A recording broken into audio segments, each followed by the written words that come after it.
Just few minutes. There is something wrong with the pin. It's from a distance itself. It's writing. Restart the whole thing.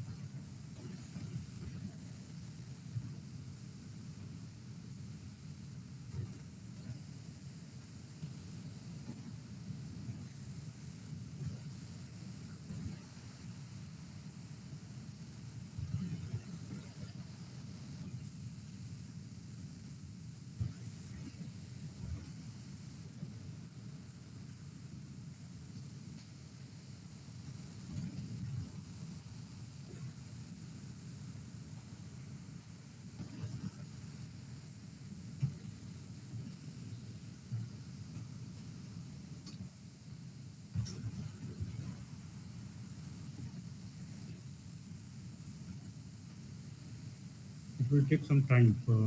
I don't know what has happened. It's not working properly. The thing.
Okay, is the screen visible?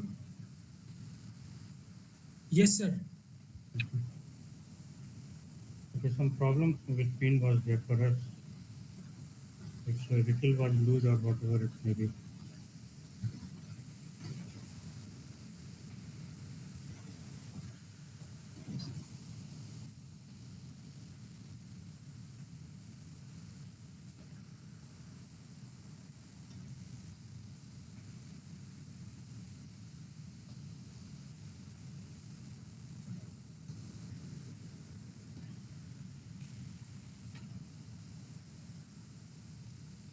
So we are going to study the torque free motion of the rigid body. So basically,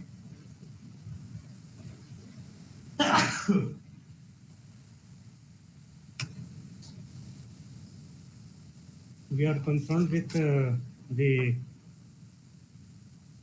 Euler equation, dynamical equation. So we will be working with that.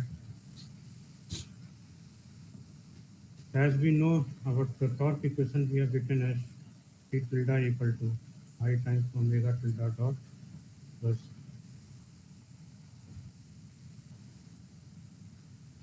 this omega tilde cross, this implies, or minus omega tilde, this implies S omega tilde, which is a skew symmetric matrix, and it has the form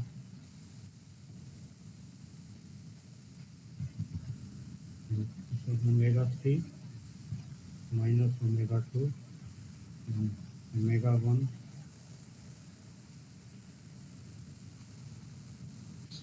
This is S omega tilde. This you should remember where the sign is falling. And this equal to minus omega tilde. So this can be written in this format. So it's purely now in matrix format, and this can be dropped out.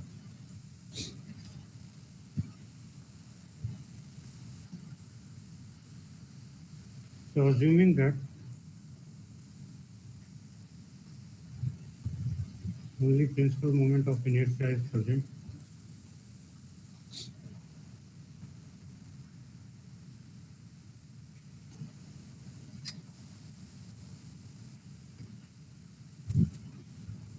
okay, so if this is so, then we will have here I1, I2, I3.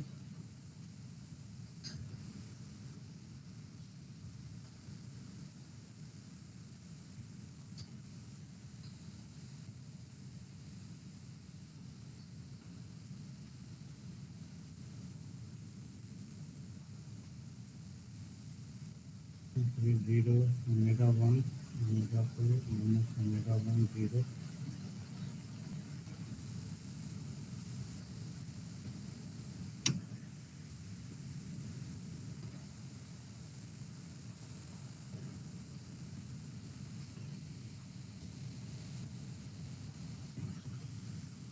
And if it is torque free, so in this case on the left hand side we will have 0, 0.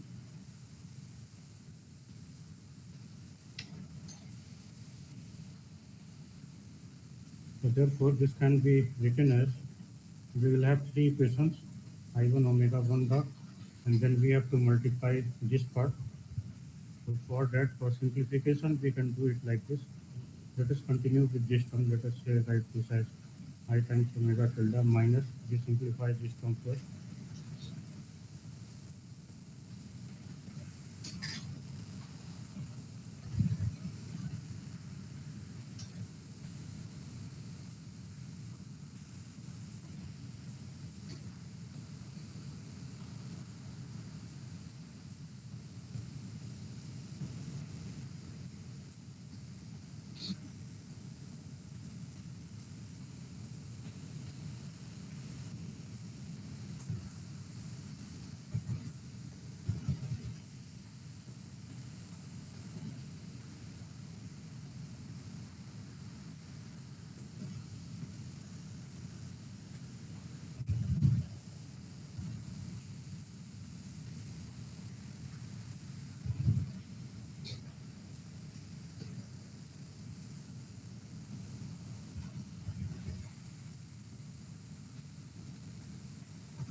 And therefore, the equation can be written as I1 times omega 1 dot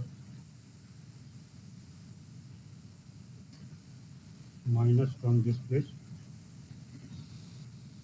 I2 minus I3 times omega 2 omega 3 equal to 0,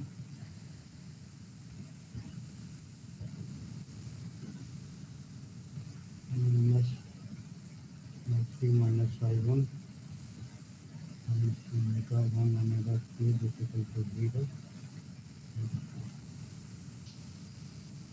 also times omega 3 dot minus I1 minus omega 1 omega 3 is equal to 0. So these are the three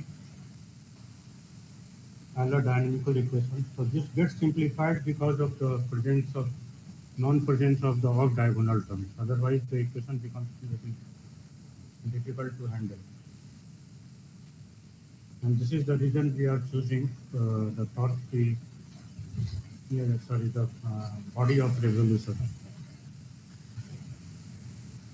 There exists symmetry for such kind of body, and the off diagonal terms will be zero in this case.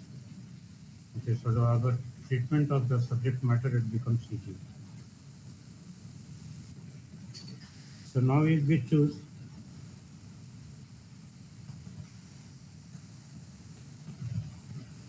the cylinder or disc, so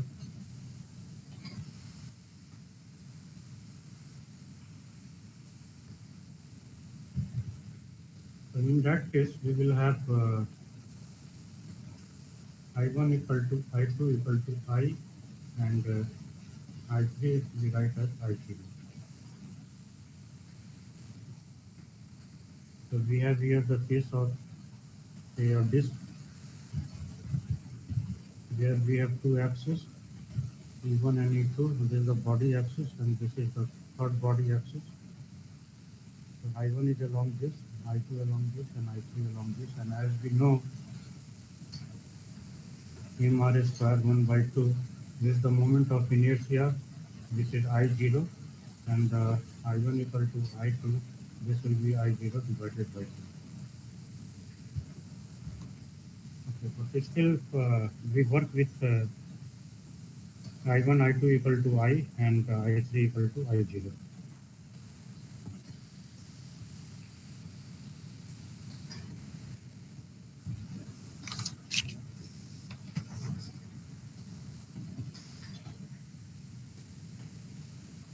So if we say if the motion of a satellite in space, it's a torque free. If it has symmetry, and then it can be described using this equation. Motion of a torque. In that case, you have one gravitational term available. So torque due to the gravity, that has to be added. And the working will be the same. Whatever we are doing here, the same method of working applies.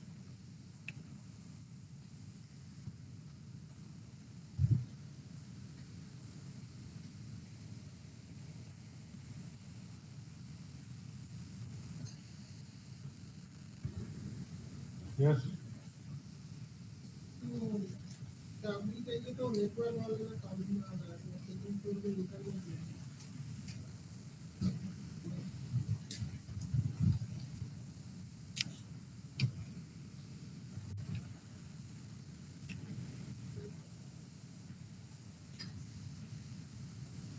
So we draw here the figure.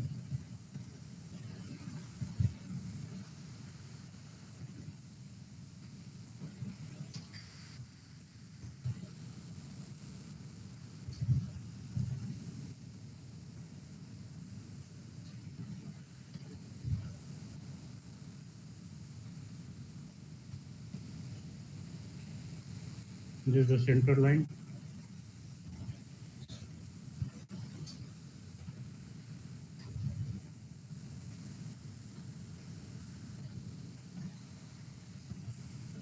We choose inertial axis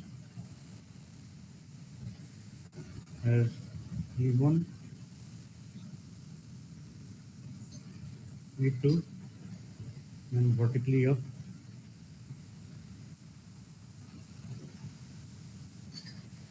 E3.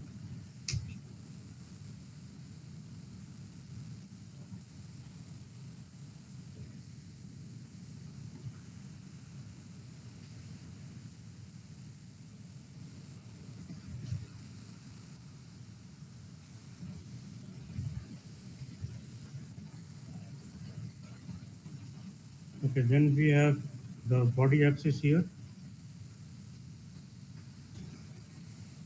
So about this point, you can assume a disk to be present.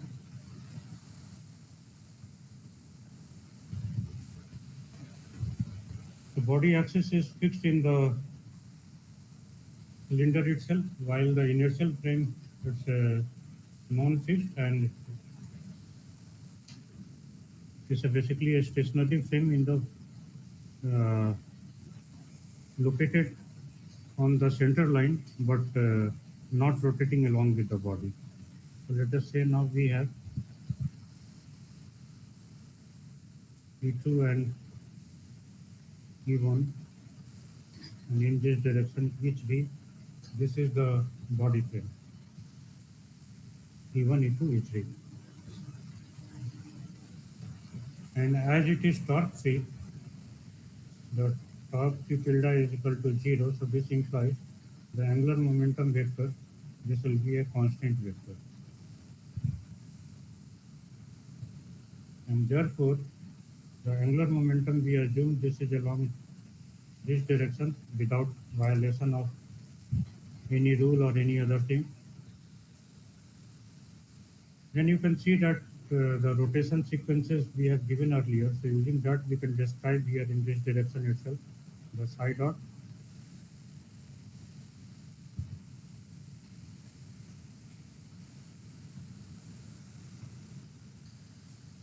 For that angle, we can represent here. This is your psi.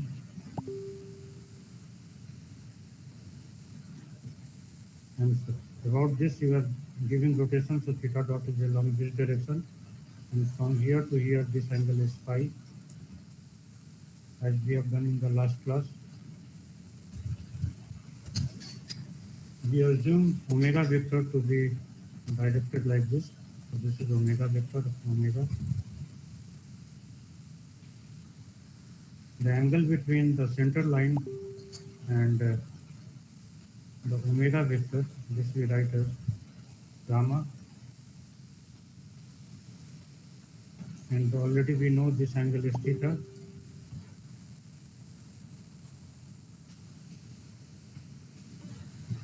And phi dot we have taken along this direction, so this is phi. And along this direction we have omega 1, omega 2, and omega 2.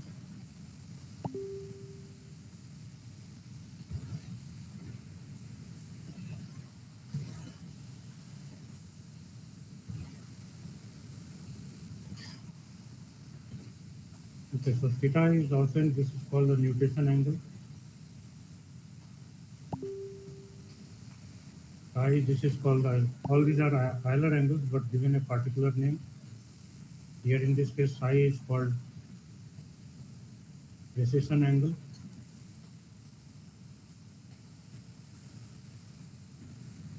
And phi is called the spin angle.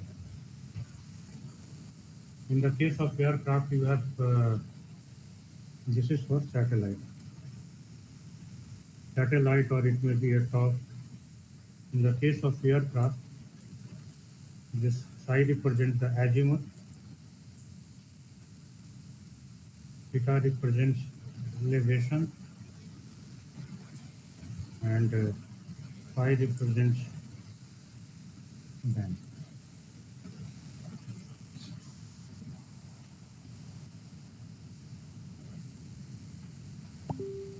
But here the sequences we are choosing, the first rotation about the third axis, then about the one axis, and then again about the third axis. This is the rotation sequence taken here.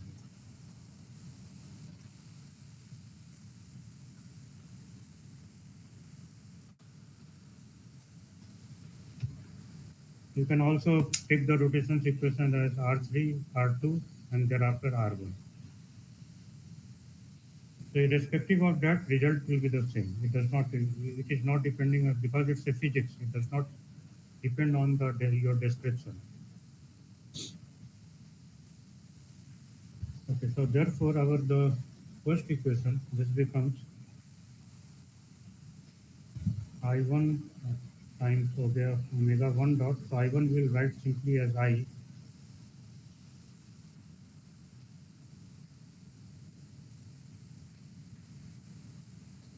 So I times omega 1 plus omega 2 omega 3 I0 minus I. So the equation number 1, this is rewritten again, and let us mark this as 1 again. Similarly, we will have the second equation as I times omega 2 dot.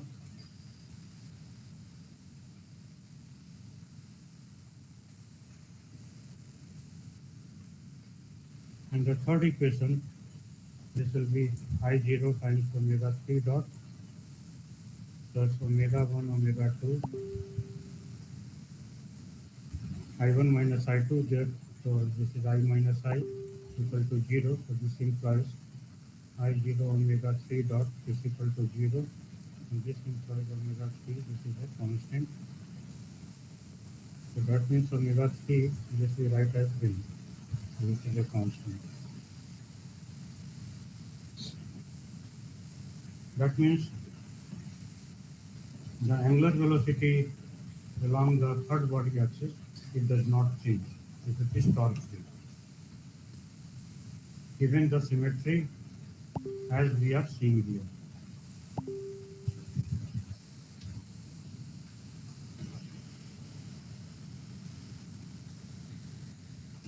Where omega is your omega 1 times 1 cap. Instead of I jk, I am using this C1 E2 E3 cap.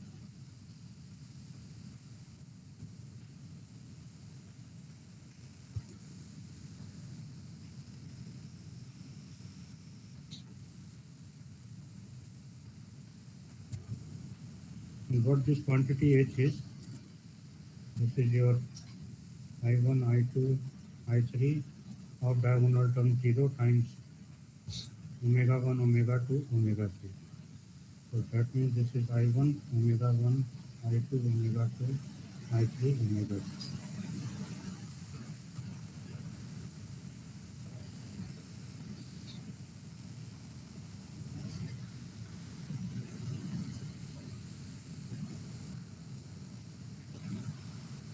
I1 and I2, they are equal, so we write it outside.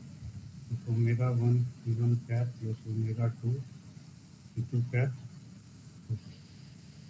I3 is I0 and omega 3 E3 cap.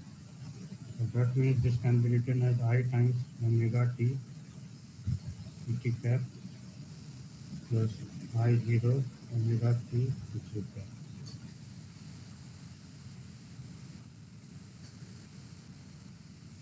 Omega 1 E1 cap plus omega 2 E2 cap. This part also can be written as omega t times Et cap plus omega 3 times E3 cap.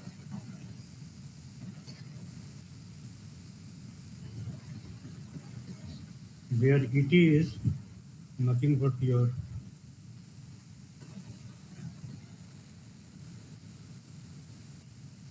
resultant of omega 1 and omega 2. Omega 1 is a vector, omega 2 is a vector. Okay, so if this add these two parts, so the resultant will be line like this. So what does this say? That omega is a linear combination of omega t and omega 3. If we look here into the H, so H is also a linear combination of Et and basically it's a composed of this vector Et and E3. Omega 3 is appearing here likewise. The only difference what is lying that H can be described like if you have here, okay, this is a Et vector and this is your E3 vector. So these are unit vectors. So resultant omega is given like this,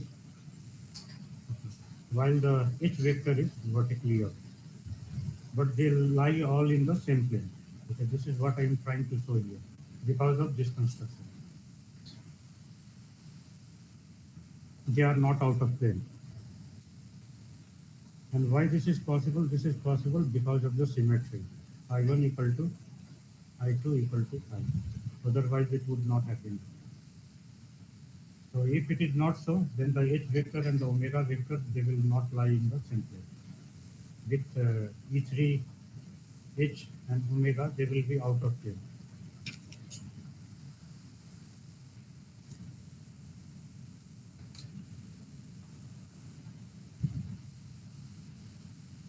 So I hope that you are getting this part.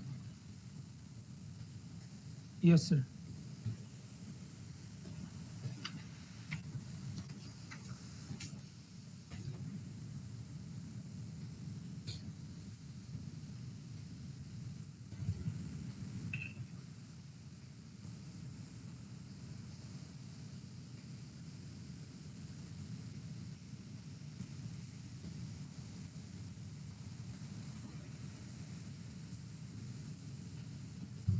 So what we have learned that the E3 vector, E3 cap,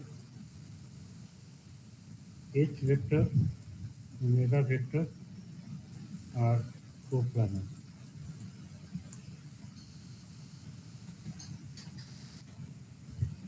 Now differentiating equation 1,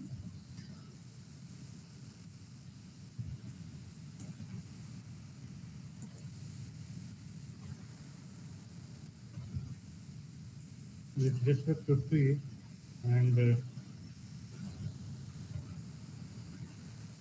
putting omega 2 dot from equation 2 into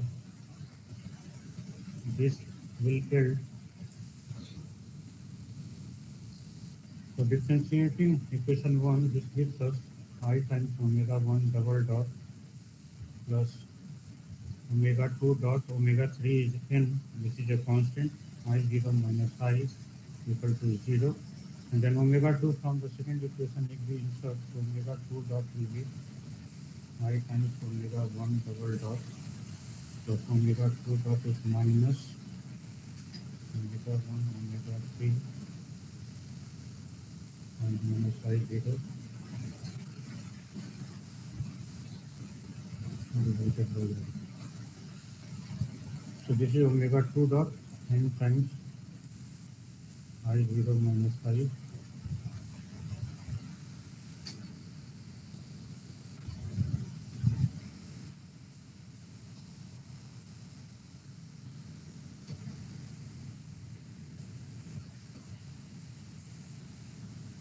And this omega 3 is also n, so this becomes n square. This is nothing but your n. Omega 1 n square I0 minus I divided by I n square.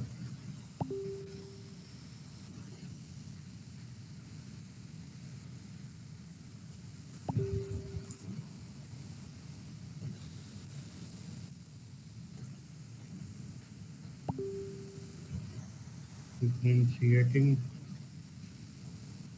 equation 2 and inserting 1 into it yields I times omega 2 double dot plus omega 2 times n square divided by I is equal to 0.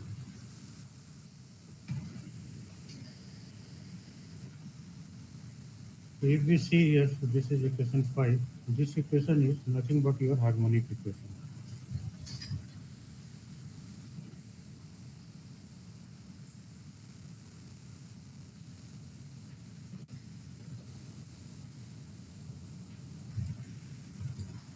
So simple harmonic motion equation. Similarly, this also is a simple harmonic equation motion.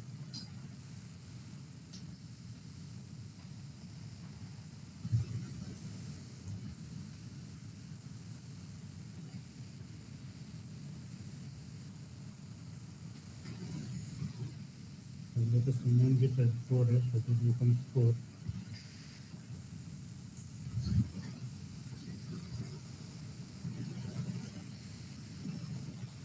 And if you solve it, so this implies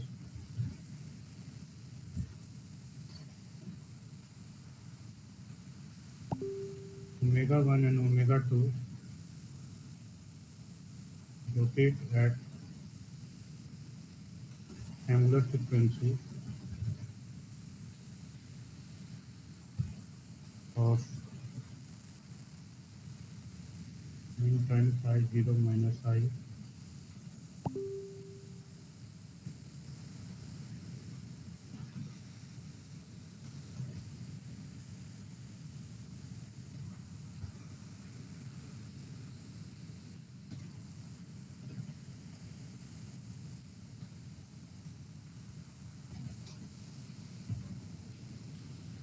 This kind of motion actually, as we have drawn this figure.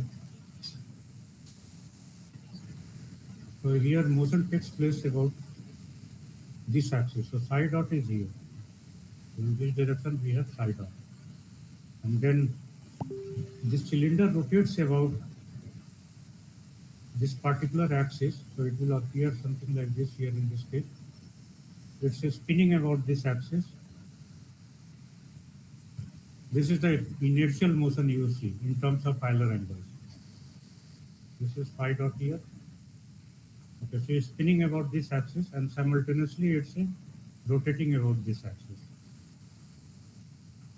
Okay, so two motions are there, one about its own axis and one about the h axis, which is the inertial axis here in this case. So depending on whether it's a cylinder or disk, that means whether I0 is greater or I is greater. So depending on that, the motion can be either prograde or it can be written as retrograde. So we will see what does it mean exactly.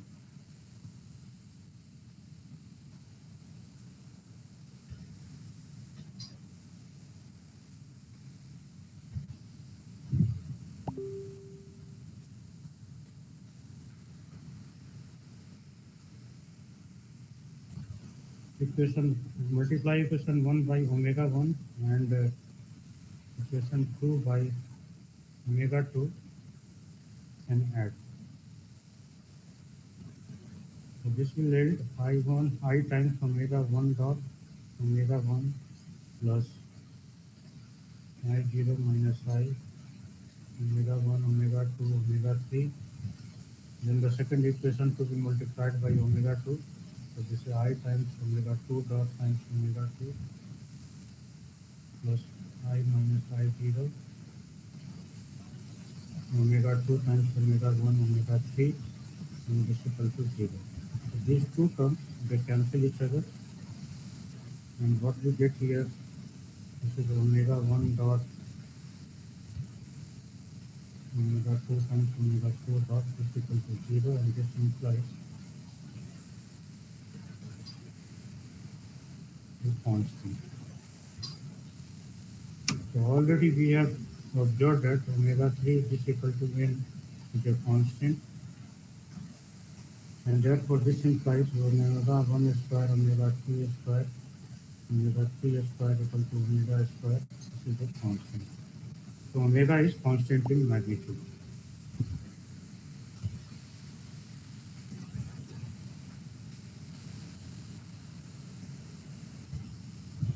But omega 1 and omega 2, they are changing. So how they are changing? So as your body rotates, so right now it is here. So E1 axis and E2 axis, because it's a fixed in the body, right now it is here. Sometimes it's up, sometimes it will be down. And accordingly, the components of E1 and E2, the components omega 1 and omega 2, it will vary. But their square term, as indicated here in this case,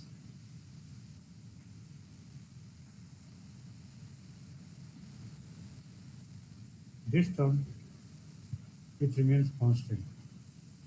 So omega 1 square plus omega 2 square, this is constant. But omega 1 and omega 2, they are sinusoidally varying.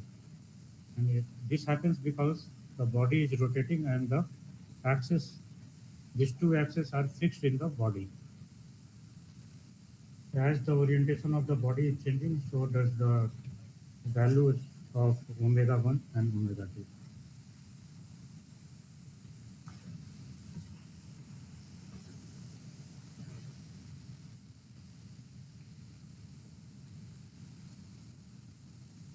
So already we have observed that omega vector, H vector and E3 vector, they all lie in the same plane, and also the ET, they lie in the same plane.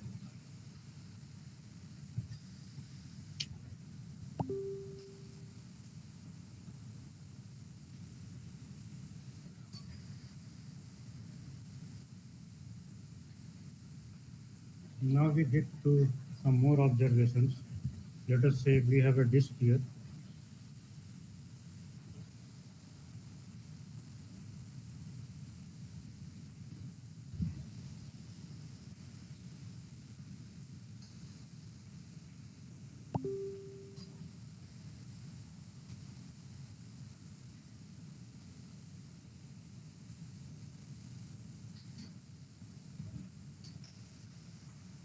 This is E1 axis,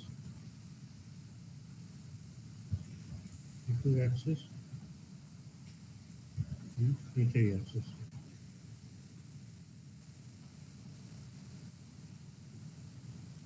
Omega is a vector here.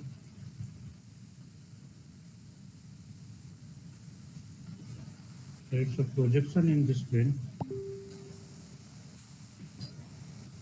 This is your omega t along this is omega t.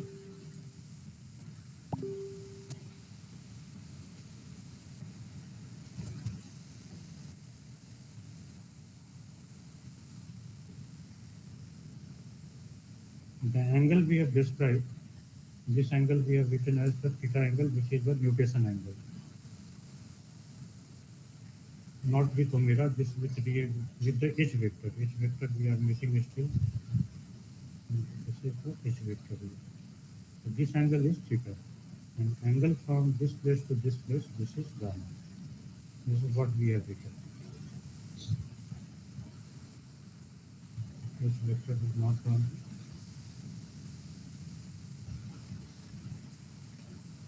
This is the H vector. So this angle is theta, and shown by blue is the gamma angle.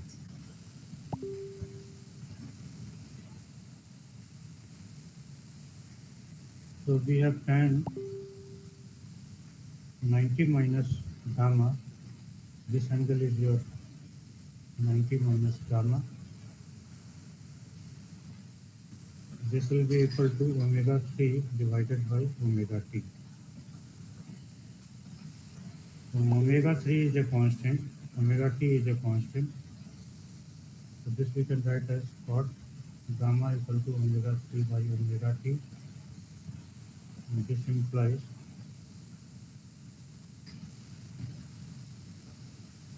and both of them it's a constant, and therefore this is a constant. In this motion, angle gamma remains a constant. Then we have tan theta.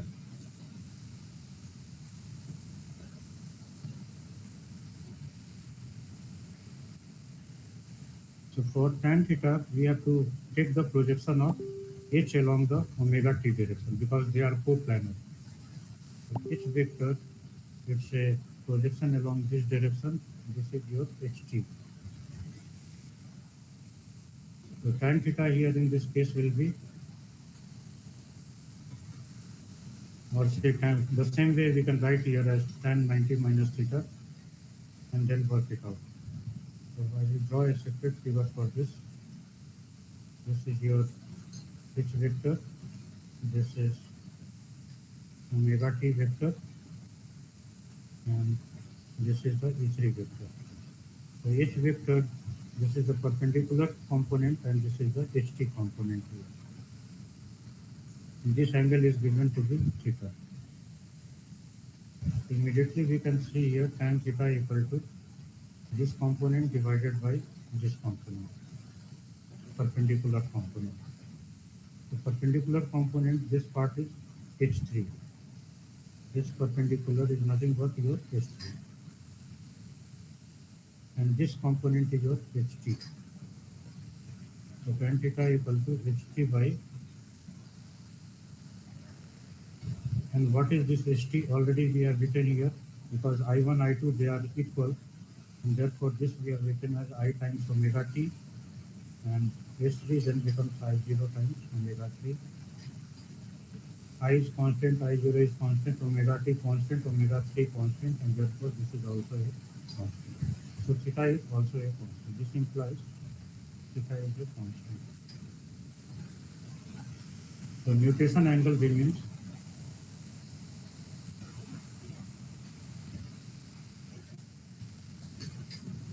Unlike this, in the case of a top, if you have a top here and it's a rotating, so here in this case, this theta angle, this varies. So this nutation angle, why? Because you have here the mg acting downward at the center of gravity. What we are discussing here is a torque free motion.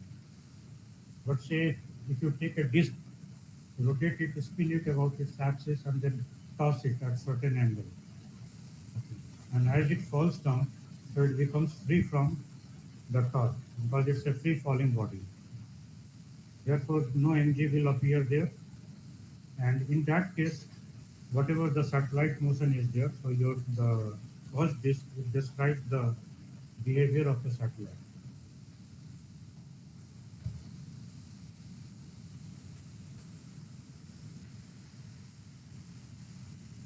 Okay, so till now we have got gamma is a constant and theta is also a constant. Now tan theta by tan gamma, and tan theta is from this place. This is I omega t divided by I0 omega 3, and tan gamma is omega 3 divided by omega 3.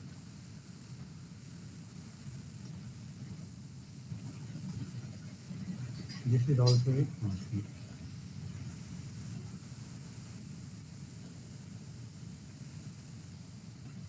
Also we can write tan theta equal to tan gamma times I by I0. So now we see that if I is greater than I0,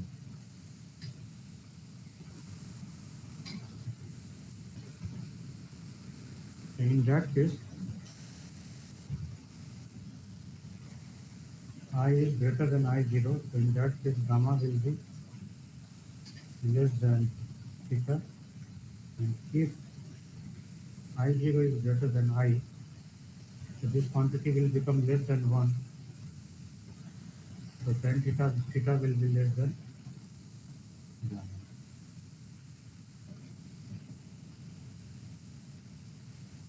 So this case, this describes the retrograde precession, and this case prograde precession. So what does this mean? We'll have a look at this little later.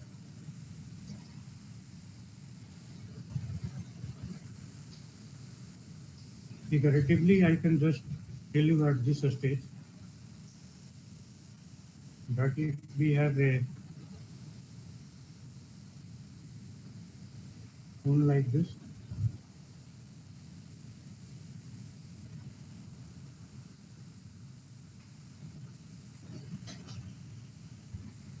H is along this direction,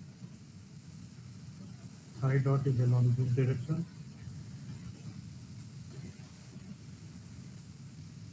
so omega 3 will be along this direction,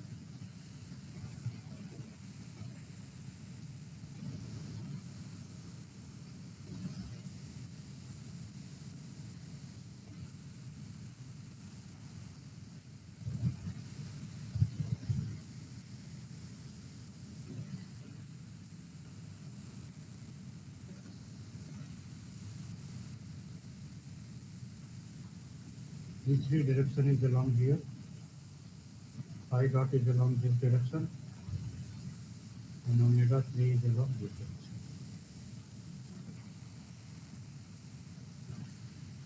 This is called body cone, and this part, this is called the space cone.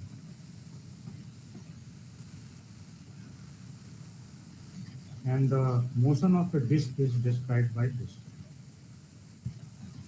Motion of the disk. And this is called the retrograde precession. Retrograde.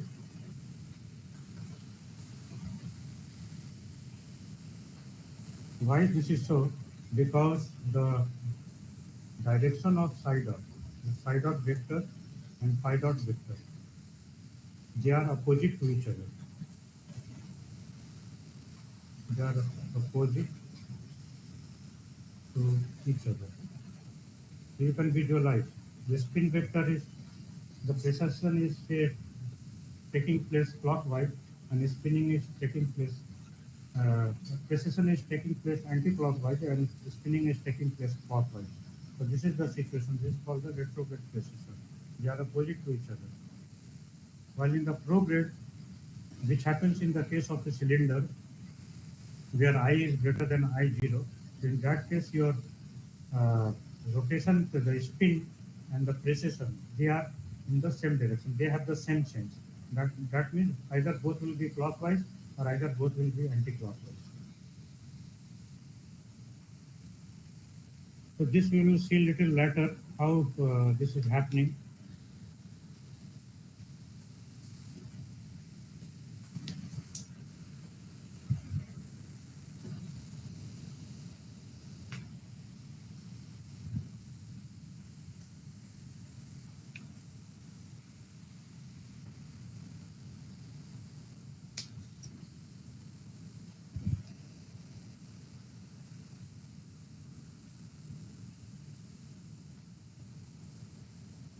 For a cylinder,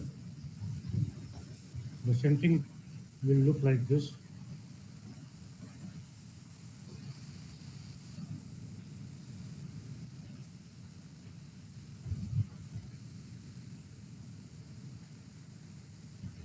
This is the H vector as usual. Phi dot is here.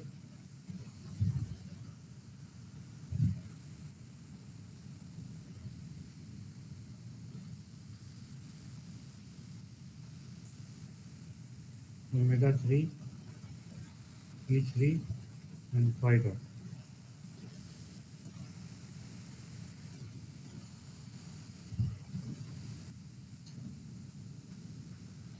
Omega vector is here.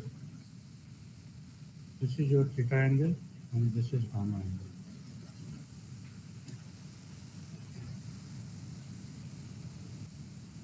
As you can see from here, the gamma is less than theta. And this case we have written for gamma less than theta. This is the, as shown here, this is prograde precession. And when this happens, I is greater than I0. That means this is for the case of a cylinder. So for a case of a cylinder, I is greater than I0. This is happening. While in the previous case,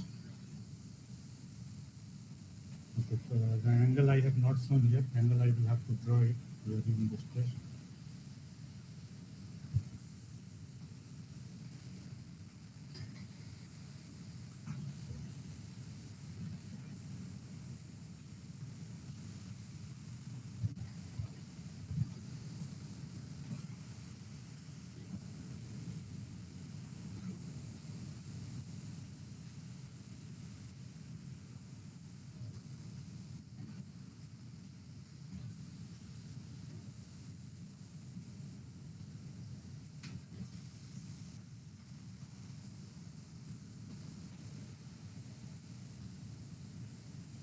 So we have to go back to the previous figure.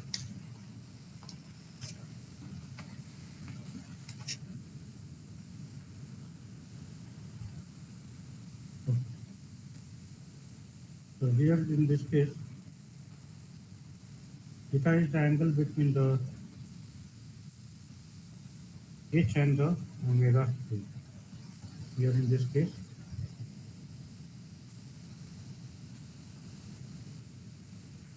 this is the theta angle, which is the nutation angle. And gamma is the angle which we have shown between the omega 3 vector, omega vector where we have gone. We have written here omega. This is omega vector. Omega 3 already we have written here. So this is the omega vector, and between the omega vector we have shown and the omega 3 vector we have written as gamma angle. This is your gamma. As we can go on the previous figures, between the omega vector and the omega 3 vector we have shown gamma, and between uh, this h vector and the omega 3 vector we have shown theta. So the same notation we are following. So following the same notation here, we can see that gamma is greater than theta angle. So this is gamma is greater than theta angle. So this is referring to retrograde precession. That means this is referring to the disk, which is the case. Uh, this is the case here. Gamma is greater than theta, so this is the retrograde precession. While this is for a cylinder, in this case we have gamma less than theta.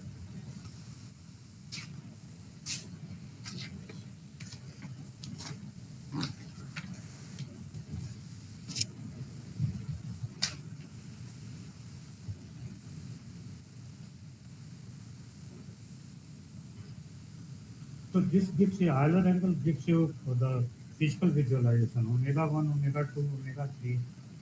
That cannot give you physical visualization, how the spacecraft is rotating in space.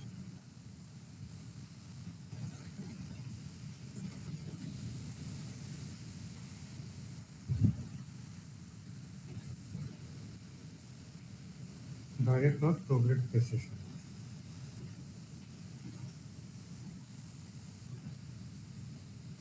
So from the previous page, we have tan theta, this is a constant, and this implies theta dot Vp equal to 0. So nutation rate is 0.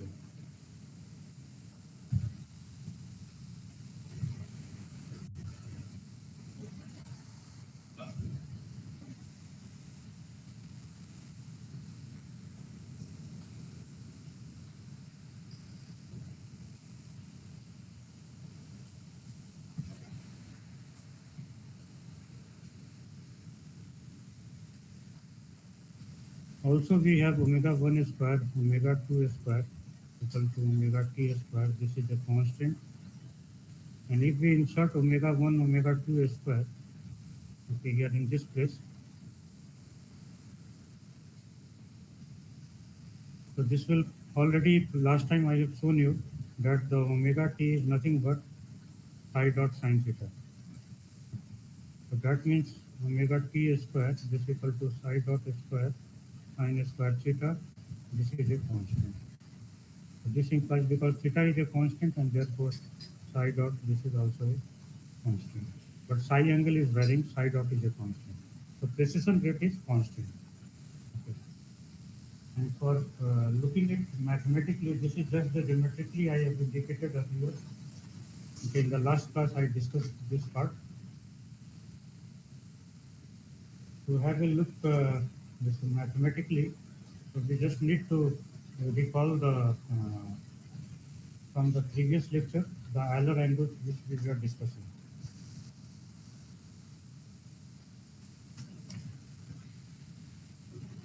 So in the previous lecture, the matrix equation we have written omega 1 connecting the angular rate omega 1, omega 2, omega 3 with the Euler rate psi theta phi. So this is theta dot c phi plus psi dot s phi s theta, and omega 2 equal to minus theta dot, you can check it, psi dot c phi s theta. If you break the matrix, so it will come in this format. So theta dot from this place, this is 0, so this gets reduced to psi dot s phi s theta. Omega 2 is similarly psi dot c phi s theta, and this remains as it is. So from this place, if we put omega square, so this becomes psi dot s square, s phi s square, s theta s square, plus omega 2 from this place. So this is psi dot s square, c phi s square, s theta s square, omega 1 square plus omega 2 s square, and this gives us psi dot s square and s theta s square equal to omega t square, or omega psi dot s square, because theta is a constant, so psi dot s square, this is a constant, and this implies psi dot equal to a constant. And the same thing we have just written here in this part, because psi dot sine theta was a component omega t. And omega t, because it's a constant, and therefore psi dot is also a constant.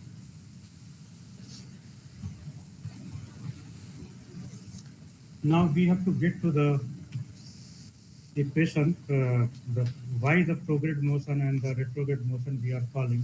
So we have to get into the depth of this, getting the basic equation.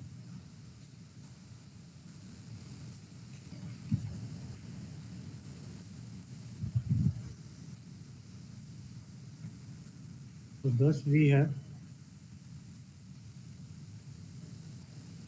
omega 1 equal to phi dot sine theta sine phi, omega 2 equal to similarly psi dot sine theta cos phi, and omega 3 which equal to n equal to phi dot psi dot cos theta equal to n.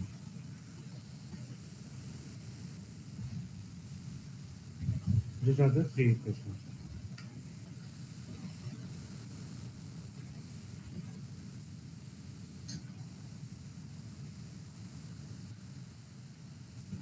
This implies omega 1 dot equal to phi dot sine theta is a constant, so this will be psi dot phi dot sine theta cos phi.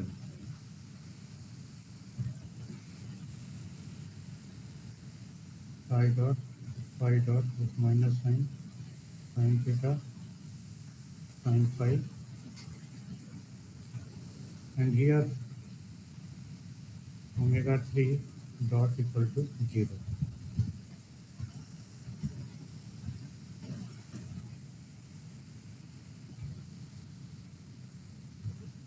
Now use these two equations in the equation 1.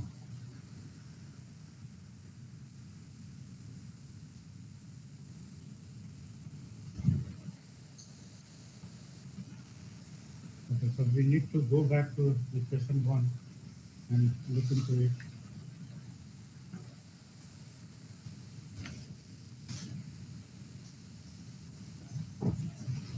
So equation 1 is I1 times omega 1 dot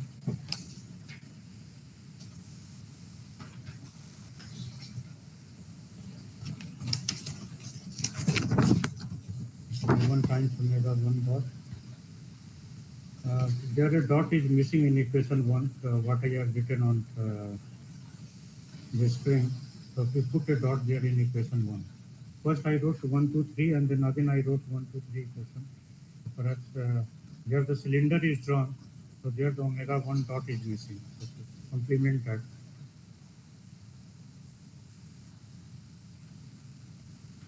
so inserting this into the quantities omega 1 dot.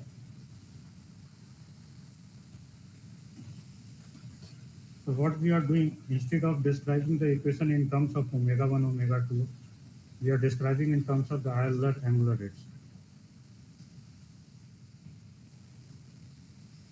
Omega 2 is psi dot sine theta cos phi, omega 3 is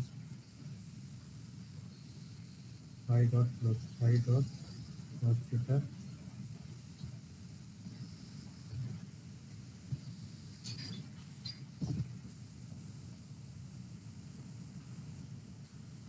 I0 minus I, and this equal to 0. So I1 is nothing but I psi dot phi dot sin theta cos phi plus, from this place we have phi dot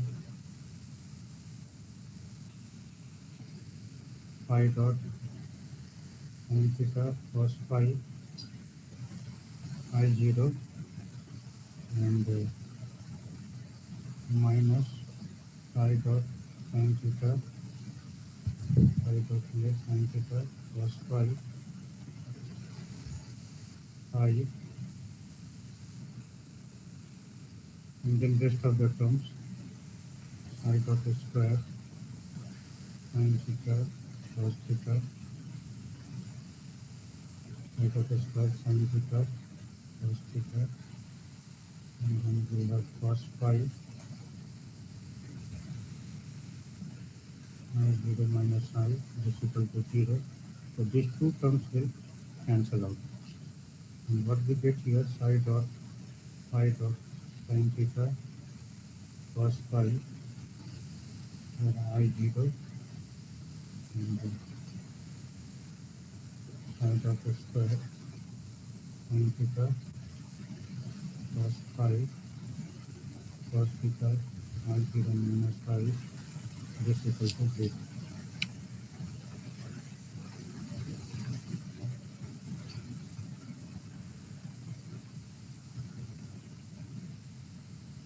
And as theta is non-zero and phi is also non-zero, so we can eliminate sin theta cos phi from this place, and this will I0 phi theta phi psi dot plus psi dot square.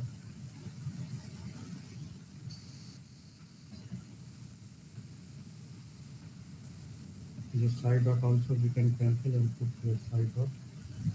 This is psi dot equal to I0 phi dot divided by I minus I0 cos theta. So this equation will tell you exactly what is happening.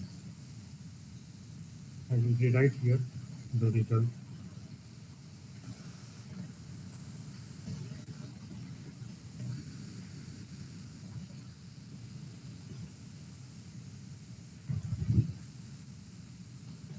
So if you look into this equation, if I is greater than I0, case of the cylinder, so in that case this becomes positive, and psi dot and phi dot have the same sense of rotation.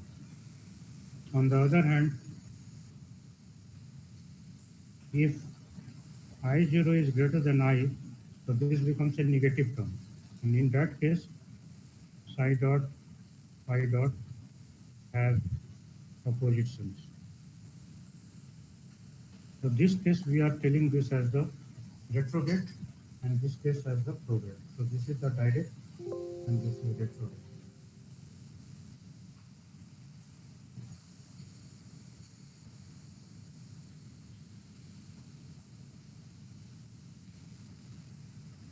So I hope that the context is clear. Yes, sir. So using this, suppose you have a coin or a disc, and it's spinning about this axis at 500 rotation per minute, 500 RPM or more, whatever. And then, so if it is rotating like this on this axis, so phi dot equal to here, suppose 600 RPM means per second 60 rotation, 10 rotation.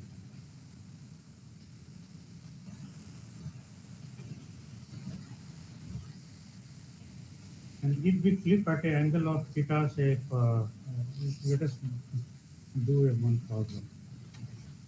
It's a simple problem.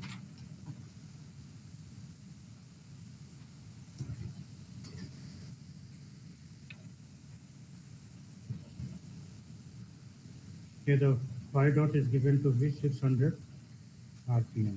So this implies 60 phi dot equal to 10 rotations per second, equal to 10 into 2 pi radian per second. This means 20 pi radian per second. And theta, let us assume this to be 60 degree.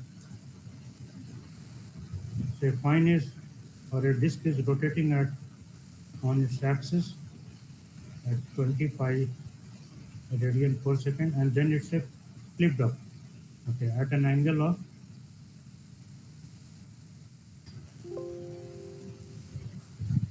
this is 60 degree, theta equal to 60 degree. So as it comes down, it becomes free from the gravitational torque, and therefore in that case its motion will be described by this expression I0 phi dot I minus I0 cos theta. So I0 phi dot, and this is because a disk, so I0 will be, I will be I0 by 2 minus I0 and cos 60 degree. So I0 times 25 divided by this is minus I0 divided by 2, and cos 60 is 1 by 2.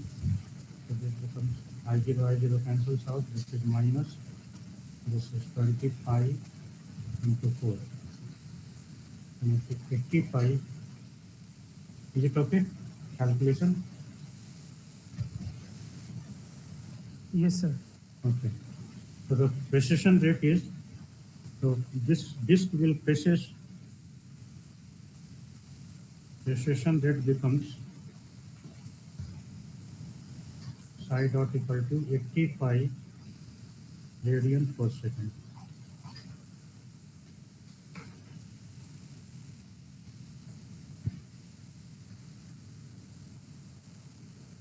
Okay, and this is with a minus sign here. This is with a minus sign, so minus. So your phi dot is 20 pi radian per second, and this is having a opposite sense. So it's a retrograde rotation.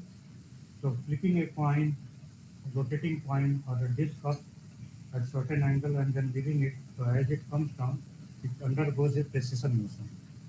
This is clearly visible from this place.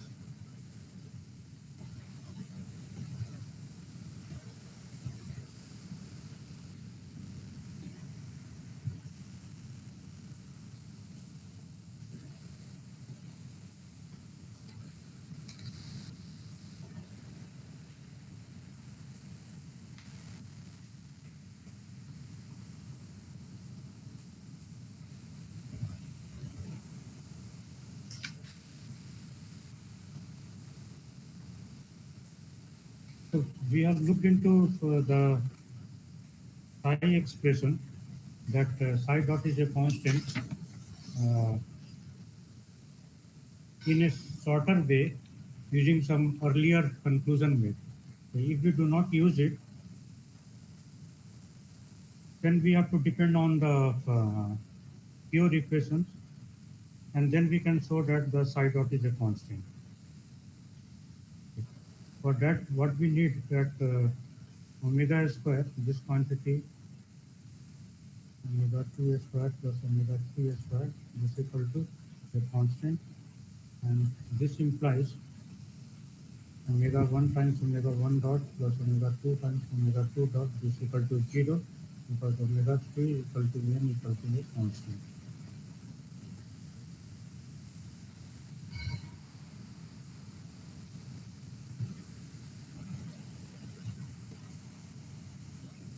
And omega 1 dot is equal to phi dot psi dot s theta c phi plus, if we are not assuming psi dot to be a constant, so this will be psi double dot. Other term will also exist. Just use the expression for the omega 1 we have written on the previous page.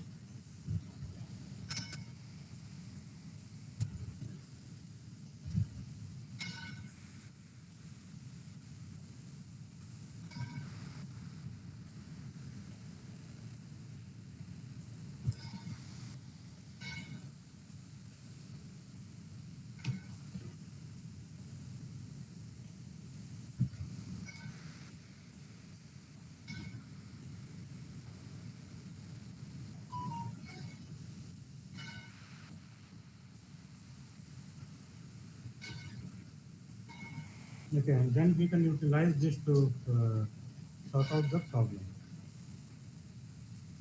So we have here this expression available to insert this into this. So omega 1, omega 2 we have to insert, and omega 1 dot omega 2 dot also. So this will give you your, let me write just one expression here, phi dot sin theta and phi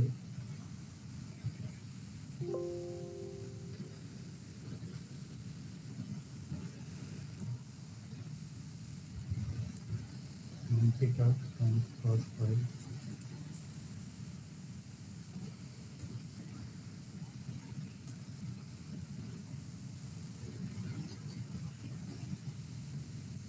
And then thereafter the omega 2 we have to insert,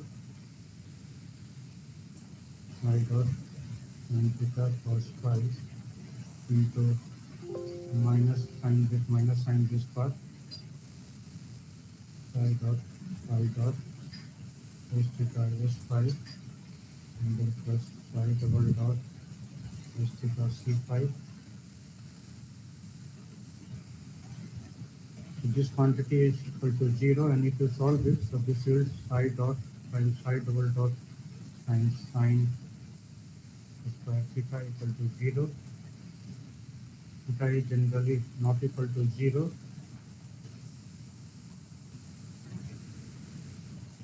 and therefore phi dot sin phi double dot square is equal to 0, and this implies phi dot square equal to a constant.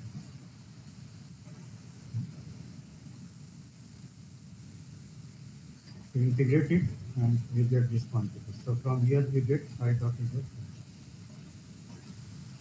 So either way we can get it, but whatever earlier we have done, it was a shorter way of doing the same thing.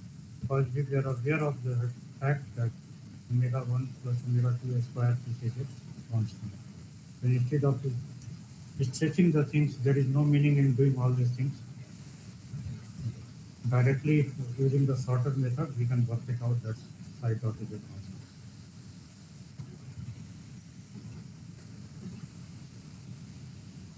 So for retrograde motion, as we have seen from the example also, phi dot magnitude, this will be greater than phi dot magnitude. And for direct motion, phi dot magnitude will be less than equal to phi dot magnitude. And this is clearly visible from the previous example. This is just because of the moment of inertia, nothing else.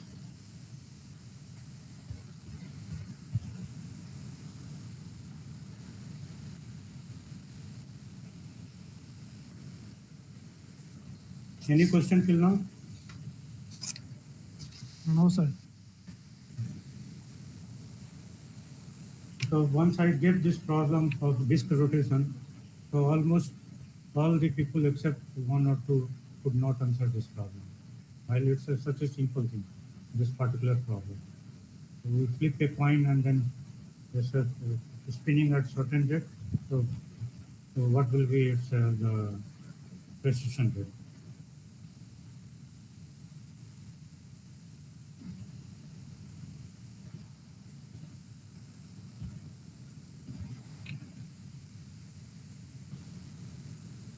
Now we have looked into this. Some more thing we can observe from the previous the equation we have written.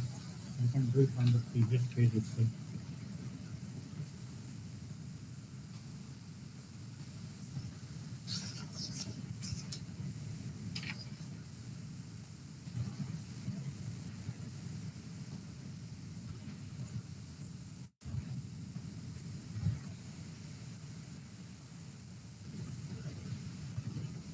As we see that theta tends to 90 degree, psi dot tends to infinity.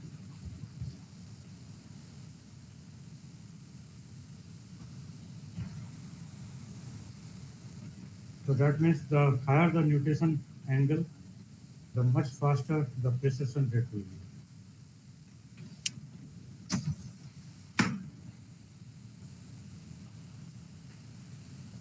Now we look into the stability of rotation. Stability of torque-free rotation.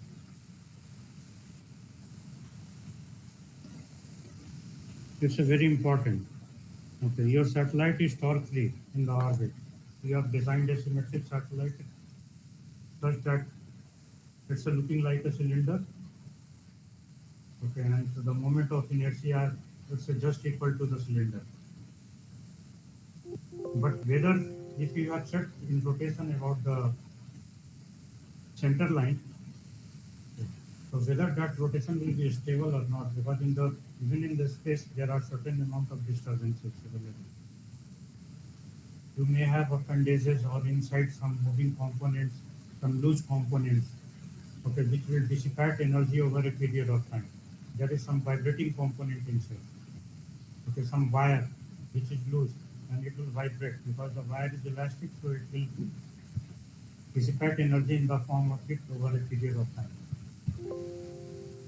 So whether this kind of rotation will be stable or not, this we are going to discuss now. So we have the Euler's differential equation written in this form.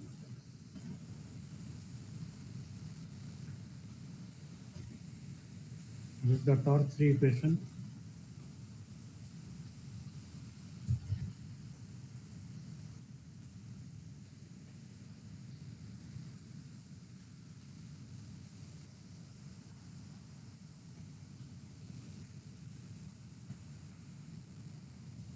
Now if omega 2 equal to 0, we see that omega 2 appears here and this also appears here. So this implies omega 1 dot, this implies omega 1 will be a constant. And from here omega 3, this will be a constant. Omega 2 equal to 0.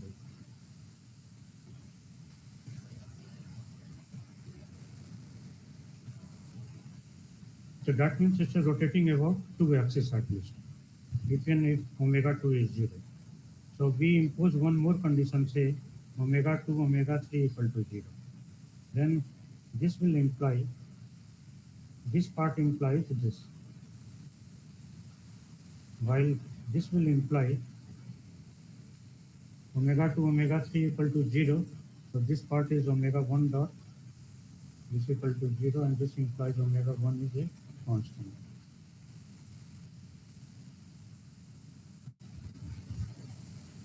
So omega 1 we are getting as a constant, while the omega 2 and omega 3 are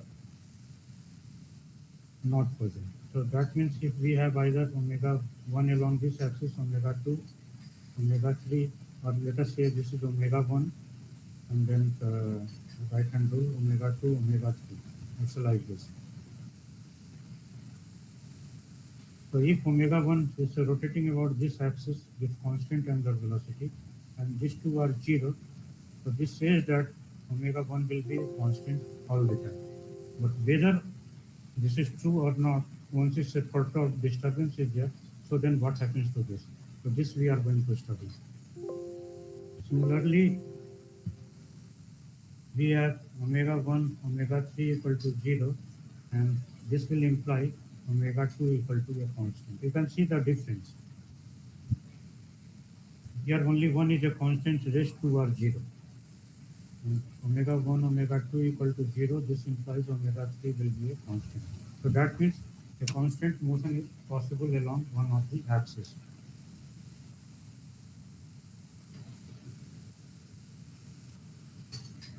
Indicating permanent rotation is possible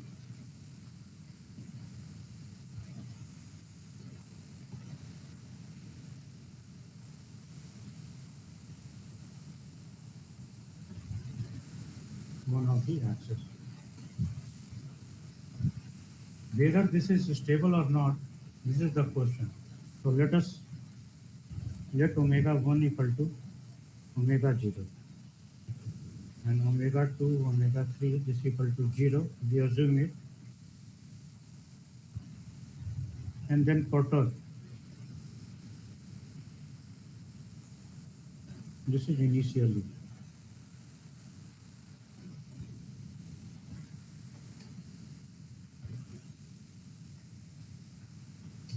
And then perturb the motion.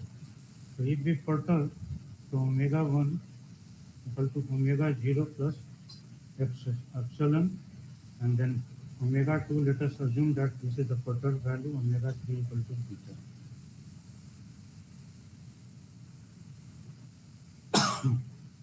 And this may happen for any other region.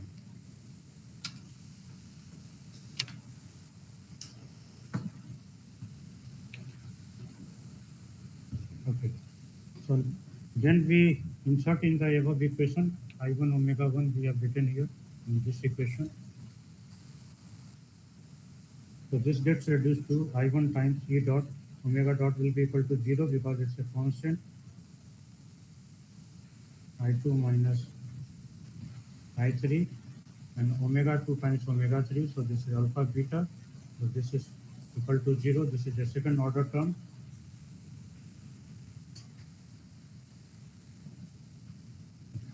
Similarly, I2 times alpha dot omega 2 dot. This will be I3 minus I1 times omega 0. Here in this case, omega 1 times omega 3. So omega 0 plus epsilon and times beta. I3 minus I1 times omega 0 beta, because epsilon beta, this is a second order term. Similarly, I3 times beta dot we can write as I1 minus I2 omega 0 times alpha. So these are the three equations, and from here we can look into the behavior of the system.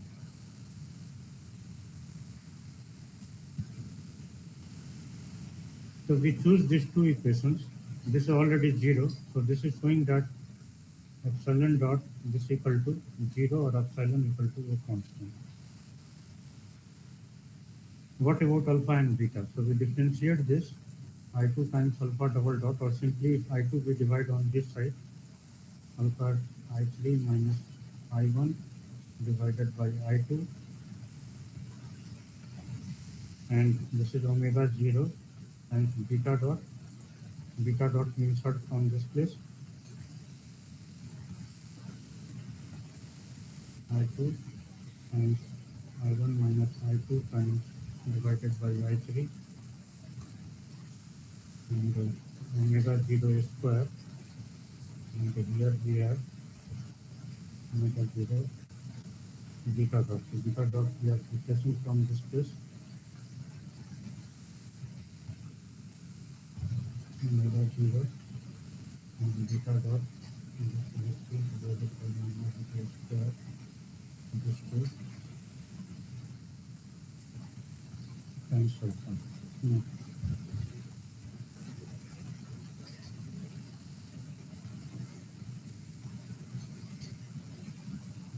So what does this mean? That we can write it this way,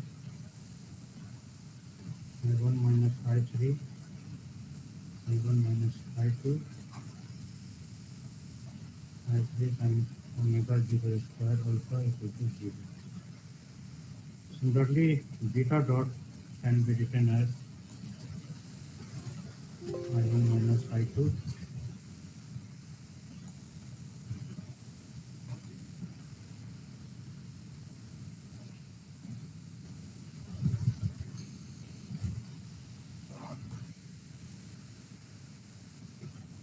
So for if the quantity I1 minus I3 times I1 minus I2 is greater than 0, then motion is stable, otherwise unstable.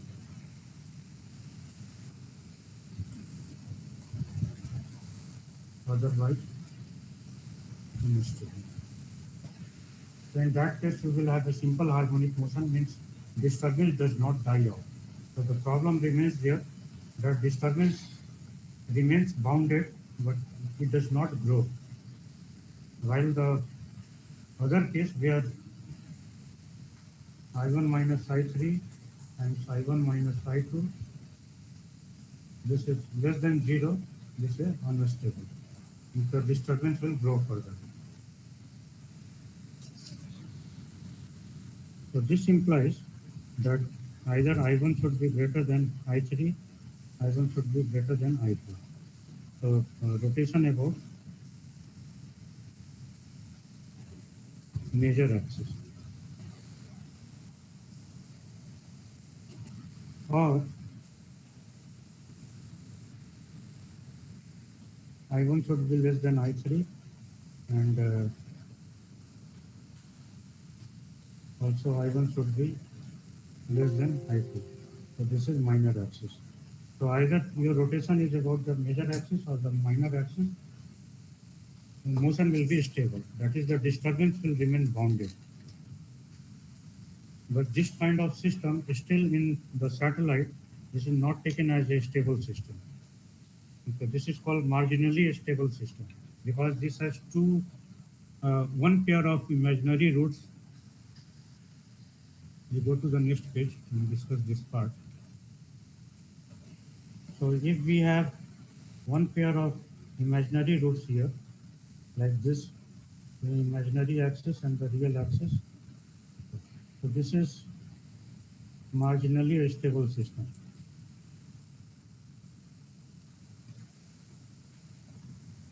The real and imaginary, if we have in the same place two pairs. So this is unstable. Sir, Uh, sir, by marginally stable, you mean that the like if there oscillatory. is a disturbance, it will not die, but it will also No, not grow. it will oscillatory, yes. Okay. All the time it's remaining like this. Also, While sir, here in this case, the disturbance will grow. also, sir, one more doubt, sir. Like here we have done linear stability analysis. So Yes, what do we do for if there is a large magnitude perturbation? Yeah, so the large magnitude perturbation, once you do it, so in that case, the nonlinear analysis is required. So Lyapunov stability theorem, then we use it. Okay, here just based on eigenvalues you can do it, but in that case, then the Lyapunov stability theorem. We formulate a positive definite function, okay, which may be in terms of all the states like this, x transpose say a times. This is the state of the system, state vector. Okay, so this represents energy of the system. So if V dot is strictly less than 0, so this kind of system is asymptotically stable. That means ultimately it will converge to the origin. So PDF positive definite function is V0 equal to 0 and everywhere else Vx tilde, this is greater than 0. This is the PDF. So this is a part of a nonlinear control theorem, which we are not going in this part. But we were discussing that based on our experience, what we have just now gained, I1 greater than I2 and I1 greater than I3 is the major axis rotation. This is stable, or I1 less than I2 and I1 less than I3 is the minor axis rotation, and this is also stable. Other cases are not stable. Okay. Now let us look into this. The kinetic energy, as we know, this is written as omega tilde transpose I times omega tilde. Here in this case, because the rotation is taking place along only one axis, so we can write this as I omega square. Okay. And this can be written as I omega whole square divided by 2I, and this is I omega is nothing but h square divided by 2I. This quantity is a constant. So if your kinetic energy dissipates, as in the case of the Explorer it happened, okay, it had 4 turnstile antennae which were vibrating. So this part is reducing. So let us write this as the T, the kinetic energy h square by 2y. So as this decreases, dt by dt, this equal to h square, this remains as a constant. So this will happen only d by dt 1 by I. H cannot vary. Okay, if it is torque free, so I has to vary. So in this case, what happens that if it is rotating about the minor axis, which was the case of the Explorer, this is the minor axis. The minor axis rotation. So ultimately, as you see here, I is less than, here this is say I1 and this is I2 and I3. We are just making the different notation. So I1 is less than I2 equal to I3. So here in this case, what will happen? This equal to I. Because this side is reducing, that means the I must increase. And how it will happen? That this minor axis should change to the major axis. So in that case, this is what exactly happened in the case of Explorer. It was first rotating about this axis, but ultimately it started rotating about the major axis. It started tumbling and finally settled to the major axis. So this is just because of the simple equation. Okay, and it was in major learning in the satellite dynamics, and thereafter this area unfolded totally, and a lot of growth has taken place over decades.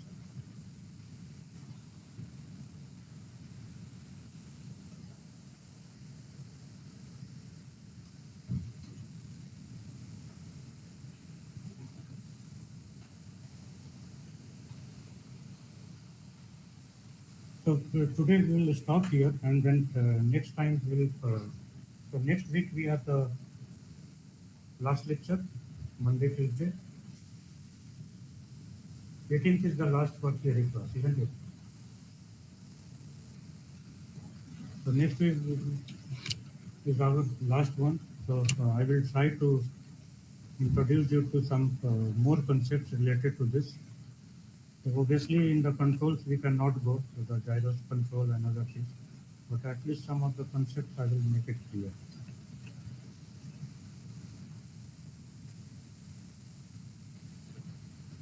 So whatever we have done, now we will look into in terms of the, the. Moreover, I have not done any problem, so I will do one problem for you. That will be better.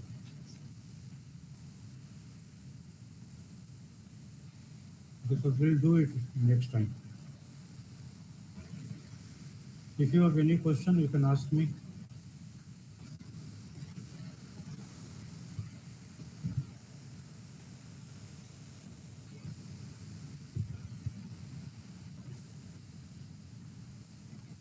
If nothing, then we will respond to the email.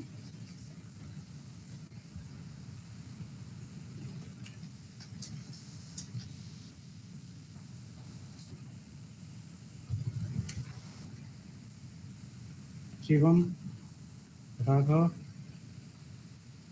Aditya.